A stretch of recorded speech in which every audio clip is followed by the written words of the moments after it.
Oke, bismillahirrahmanirrahim. Assalamualaikum warahmatullahi wabarakatuh. Perkenalkan, nama saya Yunika Indah Wigati.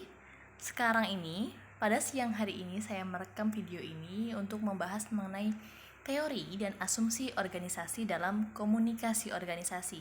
Sebelumnya saya telah menjelaskan beberapa hal mengenai komunikasi organisasi di dalam kelas. Mungkin teman-teman ini bisa menjadi gambaran lebih lanjut mengenai perkembangan teori dan asumsi organisasi dalam komunikasi organisasi. Mari kita bahas satu persatu. Yang pertama, perkembangan perspektif teori organisasi dibagi menjadi 4. Pendapat ini dikemukakan oleh Mary Juhage. Yang pertama adalah klasik, yang kedua modernism, yang ketiga interpretasi simbolik, dan juga postmodernism. Yang pertama adalah klasik, di mana asumsi pada teori klasik ini organisasi sebagai tempat atau wadah anggotanya yang sudah terkoordinir, tersistem, dan juga terstruktur tiap bagiannya yang pada anggota-anggota tersebut saling berkaitan satu sama lain untuk mencapai tujuan tertentu.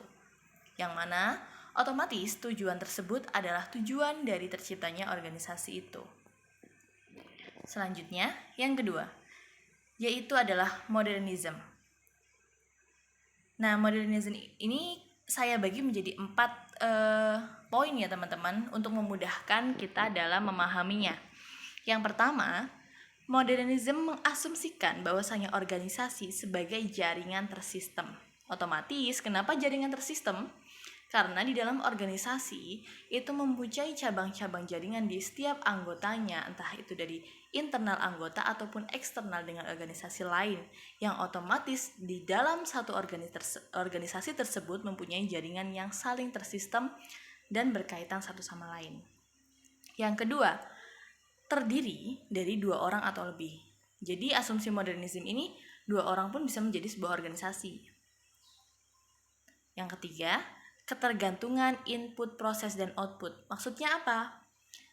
Dari jaringan-jaringan atau setiap anggota organisasi dari 2 orang atau lebih tersebut mempunyai ketergantungan atau keterkaitan satu sama lain untuk mengolah adanya input, proses, hingga timbullah output yang saling bekerja sama untuk menghasilkan produk atau energi.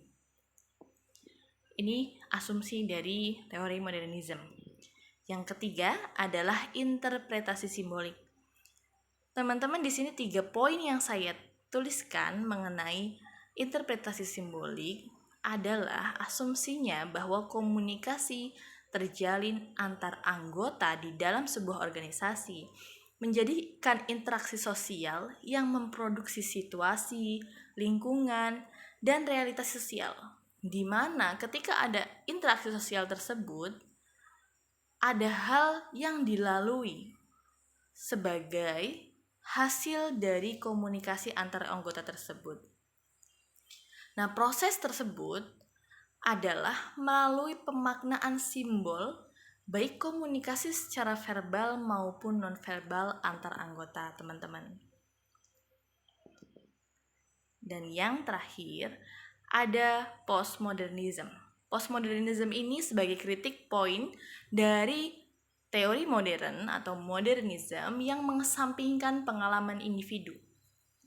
Pengalaman individu di sini, seperti yang kita ketahui dalam komunikasi ada 2 poin yang tidak bisa dihilangkan. Yang pertama adalah field of experience atau pengalaman pribadi dari setiap orang, dan juga frame of reference.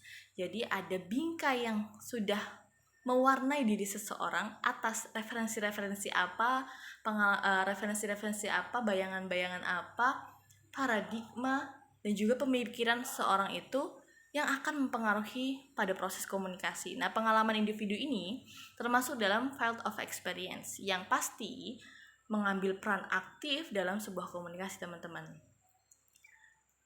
Nah, postmodernism ini juga memberikan asumsi bahwa organisasi sebagai tempat negosiasi kekuasaan, juga dominasi kelompok.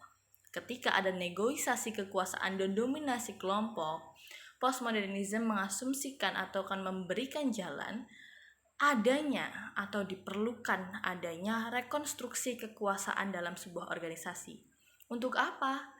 Rekonstruksi kekuasaan dalam organisasi memberikan ruang untuk partisipasi anggota organisasi itu sendiri. Jadi, tidak mengutamakan hanya para penguasa dalam organisasi ataupun kelompok-kelompok yang mendominasi di dalam lingkaran ataupun di dalam jaringan anggota organisasi tersebut. Begitu teman-teman. Kurang lebihnya saya mohon maaf, bisa kita lanjutkan lagi ataupun kita sambung lagi di kelas ataupun di video berikutnya. Untuk itu, terima kasih. Wassalamualaikum warahmatullahi wabarakatuh. Saya Yunika Indah Vigati, pamit undur diri.